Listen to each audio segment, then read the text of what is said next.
My team and I are trying to create the next generation of robots which can control themselves using artificial intelligence. But during the lockdown due to the COVID-19 pandemic, we've all been working from home. We've had all of our meetings over video calls, and I'm actually recording this video right now from home myself. But most critically, we've not been able to access our lab to work with our robot. So I'm going to tell you a little bit about the impact of this on our research and the solution that we've been working with. Many of the stories we hear today about commercial robots are those which can navigate and move around, such as autonomous cars, drones, and robotic vacuum cleaners. But we hear less about robots which can physically interact with the world, such as using their arms and hands to pick up objects and perform tasks with these objects. And this is because the dynamics of physical interaction is extremely complex, and robots struggle to understand and respond to these dynamics in the way that humans do. And so in my lab, we're working to solve this and to create the next generation of robots which can assist us all in everyday environments with everyday tasks.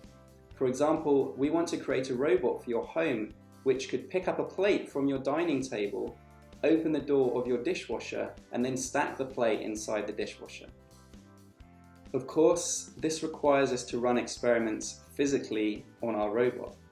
And we're used to spending time in our lab, teaching the robot how to perform tasks, and then observing how well it can perform those tasks on its own. But during the lockdown, we've had to rethink this strategy, and our solution is the following. Instead of working physically with our robot in our lab, we've been building simulations of the robot and its environment, and teaching the robot in this virtual world. We use computer graphics to simulate how the robot would see its environment, like in a video game. And using this, our robot is able to build up a three-dimensional understanding of its virtual world, like it would do in the real world. Our simulator also models the dynamics of interaction, such as grasping and moving objects around, which allows our robot to explore this virtual world, trying out new skills it is being taught, seeing how well they perform, and then learning from its mistakes. Through this, we've been able to train our robot to perform complex tasks without ever needing to enter our lab and run any experiments in the real world. But of course, these virtual simulated worlds are only an approximation of the real world.